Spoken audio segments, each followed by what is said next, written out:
자, 오늘은 출애굽기 8번째 시간입니다. 제목은 개구리와 이예요. 여러분, 예수님께서 누가복음 21장에서 이런 말씀하셨어요. 너희들이, 그러니까 인자의 때는요, 마치 노아의 때와 같다. 그래서 그 징조들을 보고 분별하라 그랬어요. 예수님이 몇 날 몇 시에 올지 우리는 절대로 알 수 없어요. 절대로 알 수 없어요. 다만 우리가 그때를 분별은 할 수 있습니다. 그게 무슨 말이냐면요. 예수님께서 자기가 오시기 전에 일어날 징조들을 설명을 해주셨어요. 내가 오기 전에 이러한 일들이 일어날 것이다. 그런데 그때는 우리가 절대로 알 수 없어요. 정확한 때는. 그러나 징조는 보이기 때문에 우리한테 깨어있어라 라는 말씀을 하셨어요. 내가 도둑처럼 올 것이지만 깨어있으라는 말을 했단 말이에요. 깨어있으면 도둑처럼 오지 못한다. 도둑처럼이라는 거는 이제 준비되어 있지 않은 사람이 불시에 당하는 거예요. 준비되어 있지 않는 사람이. 그러나 징조를 분별하고 준비되어 있는 사람들은 그때가 도둑처럼 오질 않을 거예요. 깨어있기 때문에. 이 얘기를 왜 하냐면은 오늘 설교를 듣는 여러분들이 참 이렇게 귀하고 잘 오셨다, 잘 이렇게 말씀을 들으신다라고 생각하기 때문이에요. 자, 오늘은 출애굽기 개구리와 이에 대한 건데 두 번째와 세 번째 심판이거든요. 여러분 잘 아실 거예요. 출애굽기에 10대 심판이 있다는 거. 우리가 이제 뉴스를 보면 작년에, 재작년에 아마존 산불, 또 인도의 산불, 또 호주 산불은 아주 심했죠. 호주 산불, 그 다음에 미국의 산불. 여러분 상상이 갑니까? 서울 면적의 수백 배가 탔대요. 여러분 서울이 작아요, 커요? 크죠? 근데 서울 면적의 수백 배가 타가지고 잿더미가 됐대요. 그러니까 나무 한 그루가 아쉬운 이 요즘 세상에 서울 면적의 수백 배가 되는 넓이가 불타서 잿더미가 돼버렸다는 거는 정말로 우리에게 슬픈 일이에요. 또 러시아의 어떤 캄치카 그 부분의 해양 생물들이 다 죽었대요. 또 러시아의 영구 동토층 얼어 있어야 되는 땅이거든요. 그 부분의 땅들이 다 녹아가지고 그 속에 묻혀있던 메탄가스들이 다 방출되고 지금 우리 인류는 여태까지 인류 역사상 경험하지 않은 굉장히 위험하고 이변이 일어나는 이변적인 시대 속에서 우리 인류는 지금 살고 있어요. 과학자들이 하나같이 이구동성으로 인간들에겐 시간이 얼마 남지 않았다라고 경고하고 있어요. 자연이 인간을 죽이기 시작하는 거죠. 하나님께서 아담에게 혹은 노아에게 아담에게는 이렇게 말씀하셨죠. 1장 28절에 창세기에서 봅시다. 창세기 1장 28절에서 자, 너네들은 만물을 뭐 해라? 다스려라. 다스려라 라고 말씀하셨어요. 또 창세기 9장에서 9장 1절 2절만 볼게요. 9장 1절과 2절에서 노아의 아들들에게 복을 주시면서 생육하고 번성하고 땅에 충만하라. 또 2절에 땅의 모든 짐승과 공중의 모든 새와 땅에 기는 모든 것과 바다의 모든 물고기가 너희를 두려워하며 너희를 무서워하리니 이것들은 너희의 손에 붙였음이라. 그러니까 하나님이 모든 만물에게 인간들을 두려워하라 라고 명령하셨어요. 인간들을 두려워하라. 그것들은 너희의 손에 붙여진 것들이다. 그러니까 하나님께서 땅을 다스리라 또 만물을 다스리라고 말씀하실 때는 동시에 그 땅과 만물들에게도 인간들에게 복종하고 인간들을 돌보아라 라는 말씀을 주신 거예요. 그들에게. 만물에게, 지구에게 인간들을 지키라, 존중하라 라는 명령을 주셨기 때문에 또한 우리에게도 그들을 다스려라 라고 말씀하실 수 있었던 거예요. 그런데 마지막 때가 되면은 그 지구의 자연이 인간들을 지켜주는 게 아니고 오히려 요한계시록에 보면은 마지막의 재앙들은 지구와 환경이 오히려 인간을 죽여요. 요한계시록 아시는 분들은 아시겠지만 더 이상 땅의 수목이 인간을 도와주지 않아요. 우리는 그때랑은 다르죠. 요한계시록 때와는 다르게 수목이 있어서 산소가 나오고 지구의 기온이 유지되고 환경이 깨끗해진다는 걸 우리는 알고 있어요. 요한계시록 때는 몰랐지만 그러나 요한계시록에서는 그 수목이 더 이상 인간들을 지켜주지 않아요. 그리고 더 이상 바다가 인간들에게 풍요로운 양식을 제공하지 않아요. 바다가. 그리고 더 이상 땅에 있는 물이 인간들의 깨끗한 생명수를 제공하지 않아요. 요한계시록에 가면은. 그리고 공기가 또 우리는 알고 있죠. 공기가 더 이상 우리에게 깨끗한 공기를 주질 않아요. 그리고 또 세균들, 바이러스들이 인간들을 위협해요. 요한계시록에서는 전염병과 종기에 걸려요. 그리고 태양이 인간을 불살라요. 그리고 대지가 더 이상 인간을 지켜주질 않고 흔들리며 지진이 일어나서 모든 도시와 성을 무너뜨리고, 또 하늘에서는 대기 가운데서 우박들이, 한 달란트나 되는 우박들이 인간들에게 떨어져서 인간의 문명들, 인간들이 일군 문명들을 다 파괴하게 될 거예요. 우리는 지금 그것이 시작되려는 언저리를 살고 있다는 거예요. 이게 요한계시록에 나타난 심판인데, 이 요한계시록의 심판과 굉장히 비슷하게 베낀 미리 보여주시는 심판이 있었으니 그것이 출애굽기 10대 재앙이에요. 그래서 출애굽기 10대 재앙을 여러분이 알고 연구할수록 요한계시록과 흡사해요. 그 출애굽기에서도 나일강이 피가 되잖아요. 요한계시록에서도 바다가 피가 돼요. 출애굽기에서 개구리가 나오잖아요. 또 요한계시록에서도 개구리 같은 미혹의 영이 나와요. 개구리 같은 더러운 미혹의 영이 나와요. 또 요한계시록에서도 전염병이 돌고 출애굽기에서도 전염병이 돌아요. 그러니까 이 심판들, 마지막에서는 출애굽기에서 양의 피를 바르지 않았던 모든 집의 장자들이 죽임을 당하죠. 요한계시록에서도 예수의 보혈을 받지 않은 모든 사람들이 죽임을 당하게 됩니다. 모든 사람들이 죽임을 당하게 돼요. 출애굽기는 표본만 죽였다면 요한계시록은 전부 죽여요. 그리고 6월절을 벗어나서 파라오의 군대들이 홍해에 수장되잖아요. 마귀의 군대가 홍해에 수장되잖아요. 요한계시록에서 하나님에게 속해 있지 않은 사람들, 다시 말하면 마귀의 군대예요. 그 사람들이 지옥 불못에 수장됩니다. 그러니까 출애굽 심판과 요한계시록 심판은 그러니까 되게 유사하고, 특히나 출애굽 심판은 요한계시록을 미리 보여준다라는 점에서 우리에게 흥미로워요. 자, 지난번에 첫 번째 심판을 이야기했어요. 나일강이 피가 된 사건. 오늘 두 번째인데, 두 번째 심판은 뭐냐면 개구리입니다. 출애굽기 8장이에요. 자, 8장인데, 자, 이게 지금요, 그 출애굽기 심판들 중에서 두 번째, 세 번째, 네 번째와 여덟 번째, 두 번째, 세 번째, 네 번째와 여덟 번째는요, 곤충이나 짐승들에 의한 공격이에요. 곤충들이나 짐승들의 땅에 기는 것들에 의한 공격이에요. 근데 이게 우리가 아까 읽었던 아담에게 주신 명령, 땅의 모든 것들을 다스려라. 또 노아에게 주신 약속, 땅의 모든 것들이 너희를 두려워하게 될 것이다. 라는 하나님이 주신 약속에 정반대되는 일이 일어난 거예요, 사실은. 인간들을 두려워해야 될 짐승들, 땅에 기는 것들이 오히려 인간들을 공격한 심판이 출애굽기의 2, 3, 4, 여덟 번째 심판이에요. 자, 그럼 두 번째가 뭐냐? 바로 이 개구리 심판인데, 재미있는 것이 출애굽기 심판들은 이집트의 신들과 연결돼 있어요. 개구리는, 자, 한번 본문을 볼게요. 자, 1절, 8장 1절부터 볼 건데, 자, 여호와께서 모세에게 이르시되 너는 바로에게 가서 그에게 이르기를 여호와의 말씀에 내 백성을 보내라. 그러면 그들이 나를 섬길 것이니라. 만일 너희가 보내기를 거절하면 내가 개구리로 너의 온 땅을 치리라. 개구리가 나일강에서 무수히 생기고 올라와서 네 군과 네 침실과 침상 위와 내 신하의 집과 내 백성과 내 화덕과 내 떡 반죽 그릇에 들어갈 것이며 개구리가 너와 네 백성과 네 모든 신하에게 기어오르리라 하셨다 하라. 자, 지금 하나님이 파라오한테 뭘 주시고 계세요? 경고를 주고 계시죠? 경고하고 계시는데, 여호와께서 모세에게 이르시되, 자, 아론에게 명령하기를, 자, 시전자가 누구냐?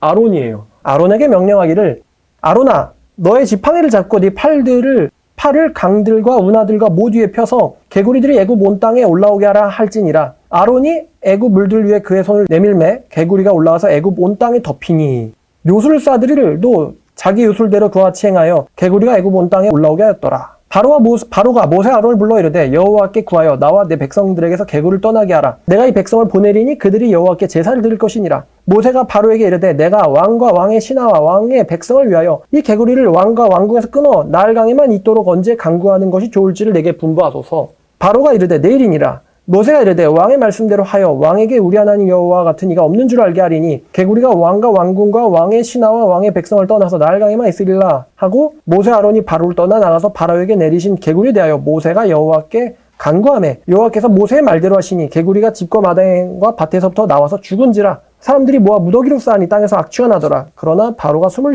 쉴 수 있게 됨을 보았을 때에 그의 마음을 완강하게 하여 그들의 말을 듣지 아니하였으니 여호와께서 말씀하신 것과 같더라. 자, 두 번째 심판은 개구리 심판인데, 이 개구리 심판은 물과 관련돼 있어요. 물. 그 이집트인들이 나일강이 범람해가지고 범람한 나일강 때문에 뭐가 발달했냐면 농경이 발달했다 그랬어요. 나일강 주변이 범람한 물 때문에 비옥하게 돼가지고 그 나일강에서 농사를 지었거든요. 근데 이 나일강이 범람할 때에 나일강이 범람하고 나서 물이 빠질 때 같이 번성했던 게 있었으니 바로 개구리예요. 강물이 불었다 주니까 그 웅덩이들이 생길 거 아니에요. 그럼 뭐가 많아지냐면 개구리가 많아져요. 그래서 나일강 주변에 있던 이제 이집트인들은요, 개구리를 신으로 섬겼어요. 어떤 신이냐면은 다산과 풍요의 신이에요. 다산과 풍요. 그러니까 나일강이 범람한 다음에는 개구리가 늘어나고 그것이 곧 이집트의 굉장한 경제력을 가져다주는 농업의 번성으로 연결되는 거예요. 농업의 번성의 상징적 존재가 개구리란 말이에요. 자, 그래서 이 개구리가 이집트의 여신이에요. 재밌죠? 이집트의 여신, 이 이름이 헤케트예요. 헤케트라는 이집트의 여신인데 다산의 상징으로서 이 개구리 여신 헤케트가 그리스 신화로 가서는 얘가 헤카테가 됐어요. 헤카테는요, 원래는 다산의 여신이었어요. 풍요와 다산의 여신이었는데 그리스 신화에서는 이 헤카테가 어떤 경계의 신이에요. 경계의 신, 바운더리의 신이에요. 그래서 죽은 자와 산 자 사이의 경계의 신이고 요술과 혹은 또 유령들의 신으로 숭배됐어요. 그리스 신화에서는. 헤카테의 기원이 이집트의 여신인 헤케트라는 거예요. 헤케트. 그래서 여러분이 헤케트를 찾으면요, 구글에서 굉장히 귀여운 개구리 신을 볼 수가 있습니다. 이집트 의상을 딱 꾸몄는데 얼굴만 개구리 얼굴을 하고 있어요. 재밌죠? 개구리 여신. 자, 그래서 이 나일강 범람 때문에 개구리들의 번성, 또 이게 이집트인들에겐 다산의 상징으로 여겨져서 이집트의 헤케트 신전의 여사제들이 산파로 일을 했다고도 해요. 그러니까 임신을 출산을 도와주는 사람들. 산파로도 일했다고 해요. 헤케트 신전의 여신들이. 자, 근데 출애굽 심판에서는 지금 이게 정반대입니다. 자, 나일강이 범람해서 다산과 풍요를 가져다 주는데 지금 반대로 첫 번째에서 나일강이 인간을 쳤어요. 생명의 근원인 나일강이 피가 되면서 모든 고기가 죽어버린 거예요. 그래서 나일강에 의해서 인간들이 공격을 당했어요. 그러니까 이제 인간들이 자기가 살려고 못을 팠다 그랬죠. 나일강이 인간을 치니까 두 번째, 개구리가 다산의 상징으로서 나오는 게 아니고 이번에 개구리가 인간을 친 거예요. 개구리가 어디서 나오냐? 나일강에서 나왔어요. 그래서 두 번째 심판도 이 물과 관련돼 있어요.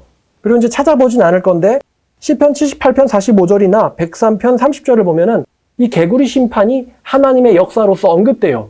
즉, 이제 허구나 어떤 가짜 스토리로서의 기능이 아니라는 거죠. 적어도 성경 저자들은 이집트의 개구리 심판을 사실로 일어난 일로 믿었으니까요.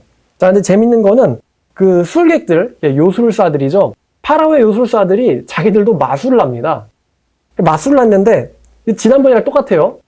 그 나일강을 피로 만들었으면은 좀 도와주고 싶으면은 피를 다시 물로 바꿔야 되잖아요. 근데 웃긴 게 얘네들이 생수를 어디서 구해와가지고 생수를 또 피로 바꿨어요. 파라오가 그걸 보면서 이것 봐라, 우리도 할 수 있네 이러면서 모세의 하나님을 믿지 않았다. 근데 두 번째 심판에서도 마찬가지로 술객들이 요술사들이 따라하는데 요술사들도 나일강에서 개구리가 나오게 했어요.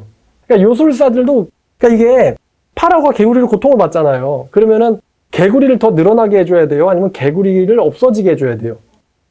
없어지게 해줘야 되는데 재밌는 거는 이집트의 요술사들이 나일강에 있는 개구리를 더 늘어나게 했다는 거예요.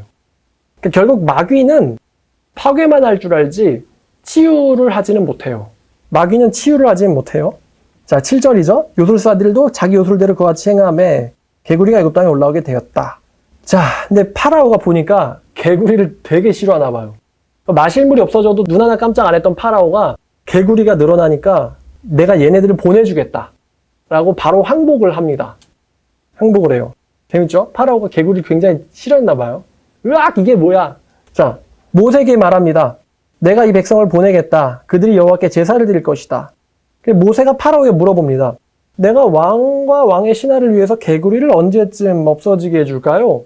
근데 이렇게 물어보는 거는요, 이 개구리가 늘어난 것이 자연적인 현상이 아니다. 이것은 하나님의 심판이다라는 것을 분명히 보여주려는 거예요.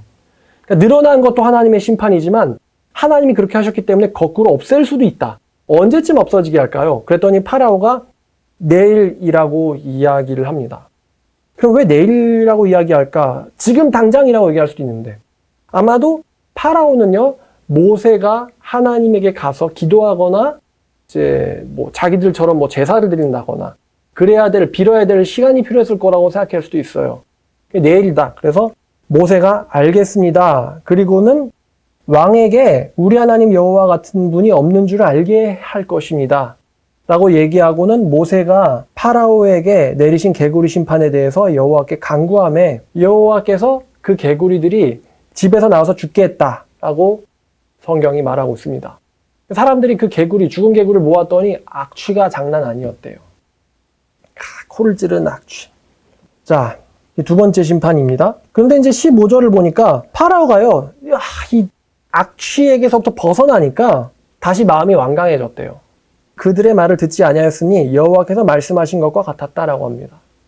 여러분, 출애굽기가 재밌는 게 있는데 출애굽기에 10가지 심판이 있잖아요. 10가지 심판이 있는데 이 10가지 심판 중에서 3개씩이 한 조를 이루고 있어요. 그러니까 1, 2, 3이 한 조고요.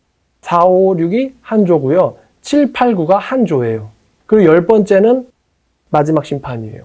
이게 한 조인 걸 어떻게 아냐면은 1, 2, 3은요. 그러니까 1, 2는 하나님이 파라오에게 경고를 해요. 그러니까 각 심판마다 1, 2는 하나님이 경고를 하고 3은 경고하지 않습니다. 4, 5도 하나님이 경고를 하는데 6은 경고하지 않아요. 7, 8도 경고하는데 9는 경고하지 않아요. 하나님이 왜 각 조마다의 심판에서 마지막인 3, 6, 9에 해당하는 심판에서 경고하지 않을까?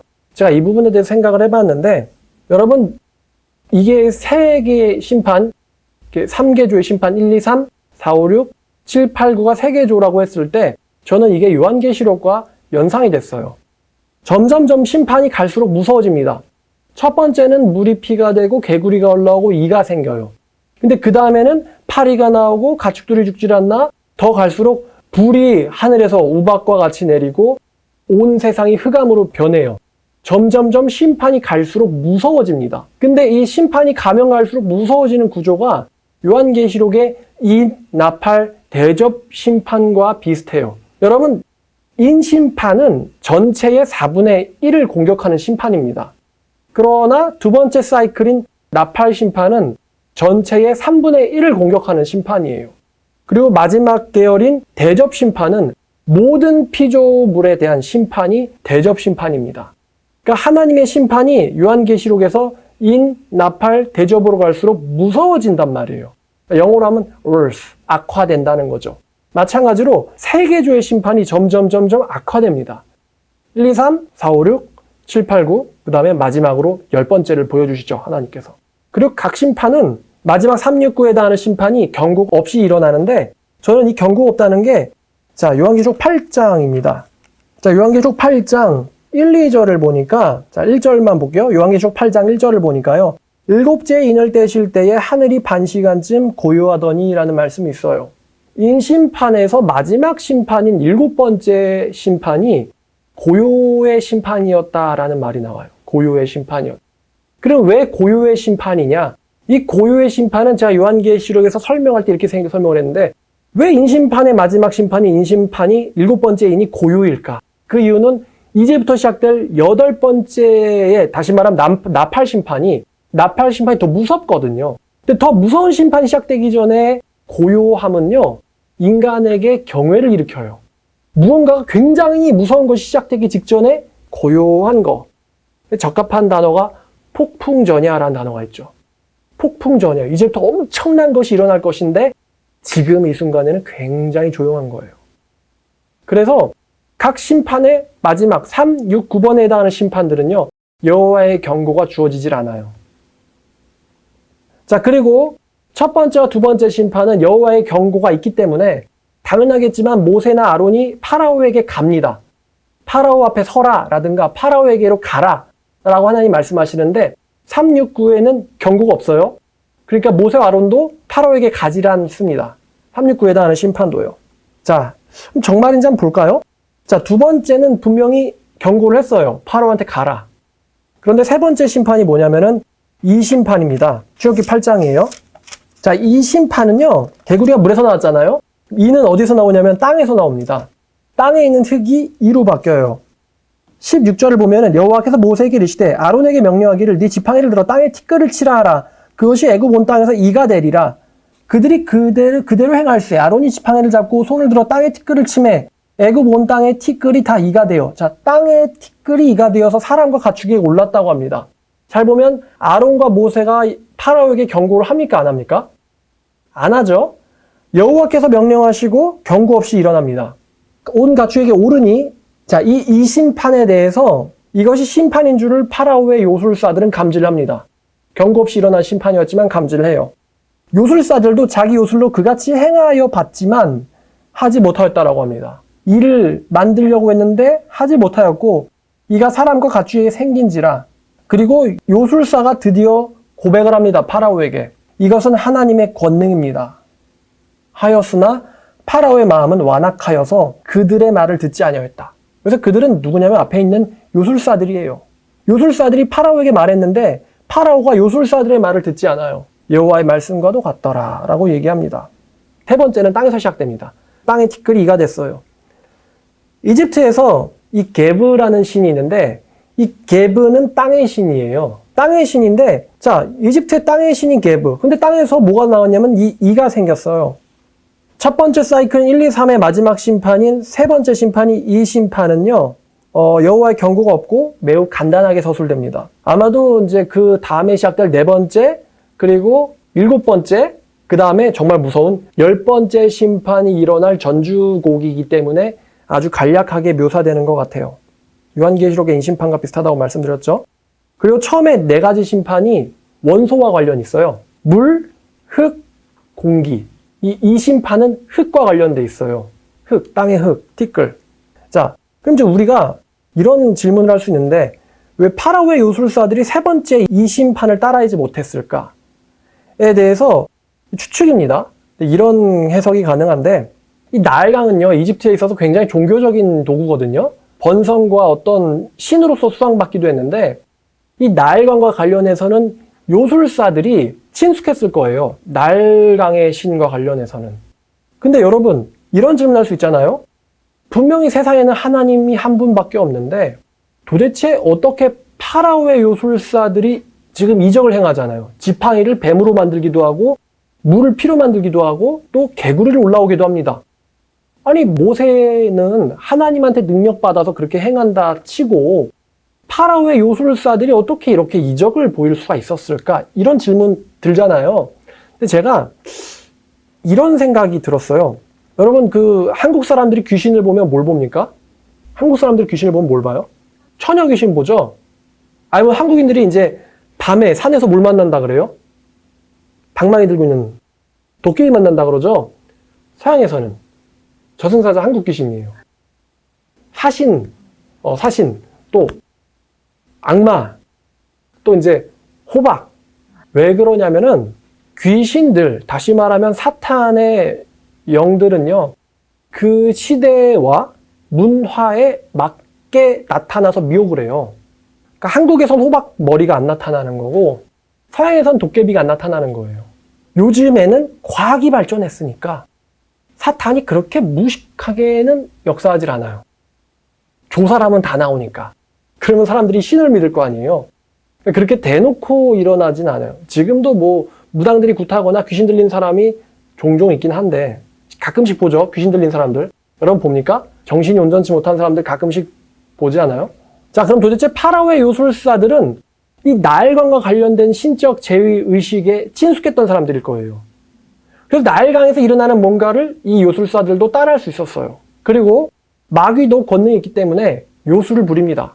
요한계시록에서도 그렇지만 사탄이요, 하늘에서 심지어 불이 내려오게 하기도 하고 또 예수의 부활을 모방을 해서 흉내를 냅니다.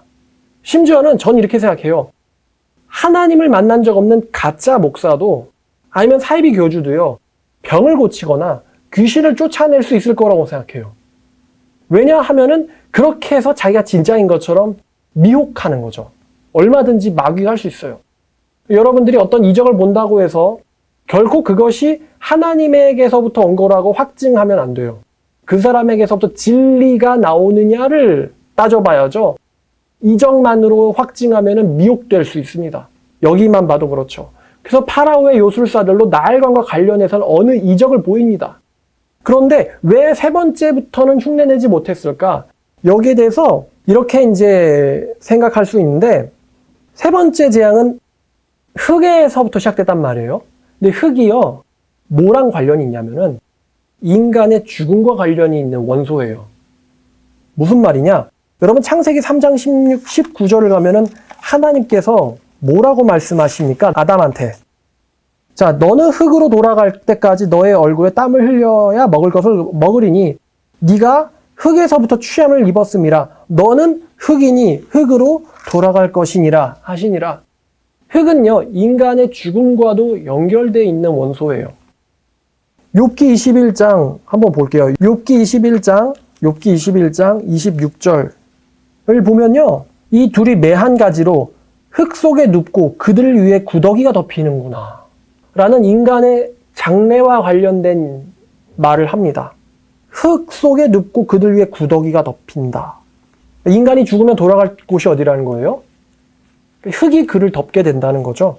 시편 22편 29절을 보면요, 시편 22편 29절. 자, 세상의 모든 풍성한 자가 먹고 경배할 것이요 진토 속으로 내려가는 자 곧 자기 영혼을 살리지 못할 자도 다 그 앞에 절하리로다 라고 이제 여호와의 위치에 대해서 이제 인간의 이 격차를 나타내는 말씀인데, 진토 속으로 내려간다. 다시 말하면 자기의 영혼을 살리지 못하는 자들, 너 여호와께 절할 것이다. 근데 어디로 내려간다고요? 진토 속으로 들어간다. 흙은요, 성경에서 인간의 죽음과 연결되어 있어요. 자, 그래서 나일강과 관련된 재앙에 대해서는 요술사들이 모방을 하는데, 흙은요, 인간의 죽음과 관련되어 있기 때문에 자기의 죽음과 관련되어 있는 흙에 대한 재앙은 요술사들이 흉내를 못 낸 게 아닌가라는 생각이 들어요. 자, 그래서 이 흙의 원소에 대한 재앙은 요술사들이 흉내를 낼 수 없었고, 이 흙을 다루기에는 요술사들에겐 역부족이었어요. 그리고 이 파라오의 요술사들은 파라오에게 이 재앙은 신으로부터의 권능임을 알려줍니다. 뭐라고 고백하냐면은, 이 요술사들이 파라오에게 이것은 하나님의 권능입니다 라고 말하는데, 이것을 이게 어떻게 우리가 이해해야 되냐면은, 파라오도 지금 3번을 당했잖아요. 사실은 이 전조에 당하는 지팡이 사건까지 포함하면 4번이거든요. 지팡이가 뱀이 되고, 나일강이 피가 되고, 나일강에서 개구리가 올라오고, 또 그 개구리를 모세가 기도하자 하루 뒤에 다시 죽게 만들고, 그 다음에 땅에 있는 티끌로 이를 만든단 말이에요. 이것을 파라오가 보고서는 이 모세에게 분명히 뭔가 신이 있다는 것을 파라오도 느꼈어요. 그런데 이집트의 이 종교관은 무슨 종교였죠? 다신교였잖아요. 그러니까 얘네들은 최고 신은 그래도 우리 이집트지, 이렇게 생각한 거예요. 히브리인들의 신은 있긴 한데 잡신이고 우리 신이 더 크다. 근데 지금 요술사들이 이것은 하나님의 권능입니다라고 말할 때 이것이 2가지로 이해가 되는데, 첫 번째는 바로요, 저 신은 진짜입니다. 이렇게 고백을 하고 있는 것이고, 두 번째는 바로요, 저 신은 우리 신들보다 큽니다 라고 연결됩니다. 그러니까 우리도 신을 믿지만, 그러니까 이렇게 나일강도 바꾸고 개구리도 만들어냈지만, 바로요, 저 신은 우리의 신보다 위대하고 큽니다 라고 요술사들이 자기가 대적하고 있는 신의 이 정체와 권능을 인지하기 시작했어요, 요술사들이. 그래서 이집트에서는 요술사들이 제일 먼저 신을 믿어요. 여기서 믿는다는 것은 구원자로서 믿는다는 게 아니라 저 신은 진짜다라는 걸 인식하기 시작됐다는 거예요. 우리가 적대할 수 없는 진짜 신이고 우리 신들보다 위대한 신입니다. 우리가 섬기는 헤케트나 아니면 토트나 라보다 큽니다, 저 신은. 매우 충격적인 발언이죠. 최고 신이 라인데 우리의 신보다 큽니다 라는 고백을 요술사들이 합니다. 우리의 신들은 힘에 제한이 있지만 저 모세의 신은 무한한 힘을 가진 신입니다 라는 고백을 요술사들이 파라오에게 한다는 것이죠. 어떻게 보면 좀 이렇게 부끄러운 이야기거든요. 나도 이 신당에서 이 제위의식을 담당하는 사람인데 나도 신을 섬기는 사람이고 저들도 이제 신의 선지자라고 하는데 솔직히 말씀드리면은 우리 신보다 저 신이 진짜입니다. 라는 말을 이 종교인이 한다는 거예요. 파라오의 종교인이. 자, 그러면 정상적이면은 이 종교인의 말을 들어야겠죠, 파라오가. 그 당시는 종교와 정치가 합쳐져 있는 사회였으니까요. 근데 파라오가 요술사들의 말을 듣질 않습니다. 재밌어요. 자기들의 신의 능력을 보여주겠다고 요술사를 불렀는데 이 요술사가 3번은 흉내를 내요. 그런데 4번째에서 포기를 합니다. 저 신은 우리 신보다 큽니다. 우리가 적대하는 게 도무지 뭔지 모르겠습니다. 너무 무서운 신입니다. 라는 것을 요술사들이 깨닫고 파라오에게 고백을 하는데 그 요술사들을 불러온 파라오가 갑자기 인지부조에 걸렸는지 요술사들의 말을 듣질 않아요. 재밌죠? 모세의 말을 안 들었다고 나오는 것이 아니라 요술사들의 말을 듣지 않았다라고 나옵니다. 자, 그래서 애굽 사람들이 강과 다산의 개구리와 또 강변에서의 풍요로운 농사, 이 순서가 사실은 지금 역전이 돼가지고 강이 피가 되고 강에서 개구리가 나오고 땅의 흙이 이가 된 거예요.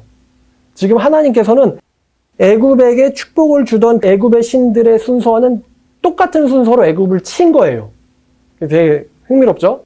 그러니까 여러분 이 신의 심판을 믿을 순서를, 출애굽의 10대 재앙의 심판의 순서를 외울 때 처음에는 강에서 시작돼서 강에서 개구리가 나와서 그 다음에 이제 강에서 이 개구리가 나왔으니까 세 번째는 이제 농사가 잘 돼야 될 타임이거든요. 근데 이제 농사 대신에 땅의 흙이 이가 되고 그 다음에 4번째는 이제 물, 흙, 그 다음에 공기로 가요.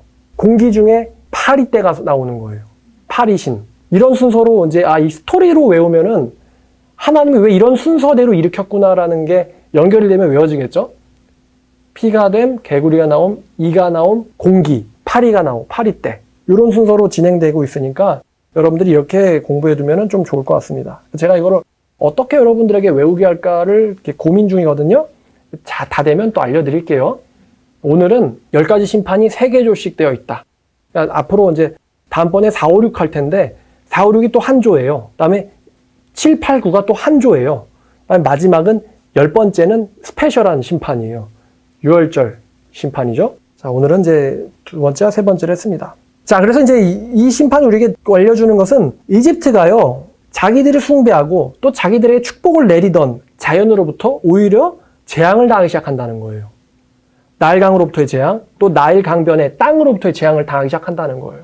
이게 오늘날도 비슷하다고 생각돼요. 여러분, 지구는 인간들에게 다스려지고 또 동시에 인간들에게 삶의 풍요를 제공하던 안식처였어요. 그 배후에는 하나님이 명령하셨겠죠. 인간들의 다스림에 따라라 라고 만물에게 명령하셨겠죠.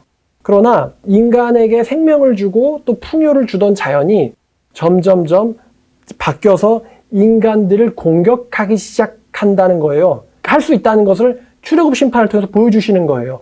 너희가 믿고 의지하는 그 풍요의 원천이 오히려 너희를 공격하게 될 거야. 를 이 출애굽기 심판을 통해서도 보여주시는 거예요. 우리한테. 분명 지금 이집트의 신들을 치고 있어요. 니네가 신이라고 생각하던 게 너희를 오히려 공격하게 될 거야. 를 보여주셨어요. 우리한테도. 그럼 우리도 마찬가지로 오늘날도 마찬가지예요. 오늘날도 인간들에게 풍요를 주던 이 산림과 이 토지와 바다와 강과 공기와 태양이 다 인간들에게 축복을 내리고 또 인간들이 숭배하던 것들이거든요. 그런데 이것들이 이 출애굽 심판을 미루어 봤을 때 인간들을 오히려 죽이게 되는 그 신으로, 즉 가짜 신이죠. 죽이게 되는 존재로 변할 수 있다는 것을 우리에게 암시해줘요. 또 궁극적으로는 인간들이 신으로 섬기던 것이 오히려 인간들을 죽일 것이다라는 것을 이 출애굽 심판을 통해서 알려줘요. 너희가 신이라고 섬겼던 나일강이 너희를 죽일 거야. 너희가 신이라고 섬겼던 게브신, 땅의 신이 너희를 죽일 거야. 너희가 신이라고 섬겼던 라가 너희를 죽일 거야. 너희가 헤케트, 다산의 신이라고 했던 개구리가 너희를 죽일 거야. 이게 하나님이 역설적으로 보여주는 겁니다. 지금 이집트의 신들과 유일하신 하나님의 신 사이에 대결이 일어나고 있어요. 너네들이 섬기던 신은 가짜다. 깨달아라. 가짜라는 것을. 자, 오늘 이제 우리 적용으로 가면 이렇습니다. 여러분이 신이라고 믿는 것들, 어떤 것이든지요. 그것이 여러분을 공격하는 것으로 변할 수 있습니다. 바다가 인간을 죽이게 될 것이고, 또 공기가 인간을 죽이게 될 것이고요. 또 산의 산림들이 산과 땅들이 인간을 죽이게 될 것이고, 또 물이 인간을 죽이게 될 것이고요. 땅에 존재했던 세균이나 바이러스들이 인간을 죽이게 될 것이고, 궁극적으로는 돈이나 경제나 우리 인간들이 지금 섬기는 것들이 여러분을 죽이게 될 것입니다. 조금 더 나가서 인간들이 현대에 신처럼 섬기는 것이 과학이 있어요. 인간들은 현대에 과학을 신처럼 여깁니다. 그러나 과학 기술이 오히려 인간을 죽이게 될 것입니다.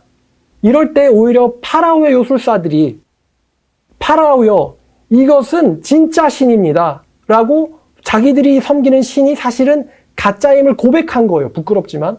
근데 현대의 인간들은요, 요한계시록에 따르면 하나님의 심판임을 알고도 회개하지 않는다고 해요. 사실은 정말 무서운 것은 심판이 아니고 심판을 당하고도 회개하지 않는 완고한 나예요. 그게 사실 제일 무서워요.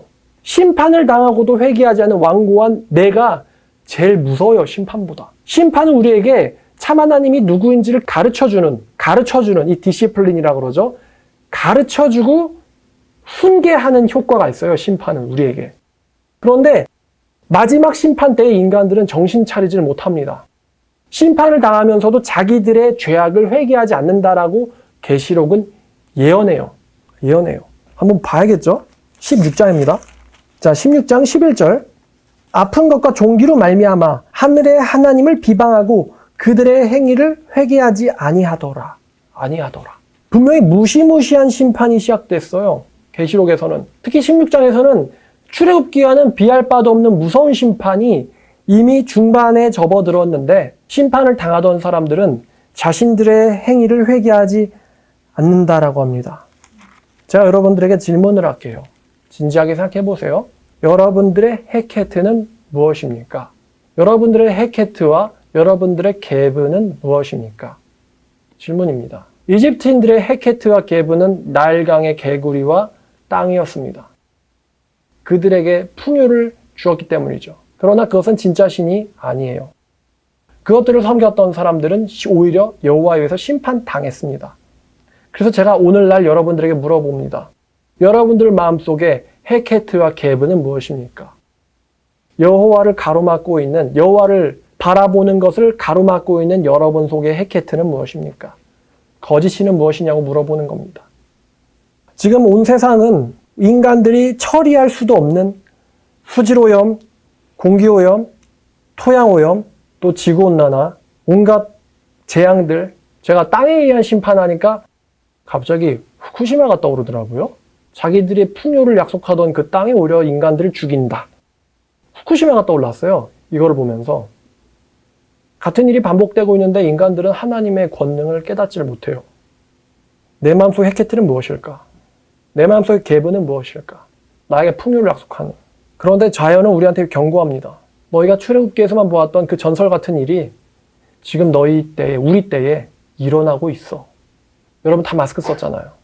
공기가 여러분을 공격하는 것을 막기 위해서예요. 오늘 출애굽기 개구리와 이 심판이었습니다. 내 마음속 헤케트는 무엇일까? 한번 또 내가 여호와의 목소리를 듣지 않는 건 아닐까 하고 반성하는 시간 되었으면 합니다. 자, 오늘 말씀 여기까지 하겠습니다. 기도하겠습니다. 하나님 아버지, 오늘 말씀을 통해서 요술사들의 경고도 듣지 않는 파라오의 완악함을 보면서 우리 마음속에 파라오가 있진 않은가 하고 생각해 봅니다. 아버지, 오늘날 우리에게 경고하는 수많은 사인들을 무시하고 나만을 섬기며 완악함에서부터 벗어나지 못하는 내가 파라오가 아닌지 한번 반성하게 하여 주시옵소서. 감사드리며 우리를 사랑하는 예수님의 이름으로 기도드렸습니다. 아멘.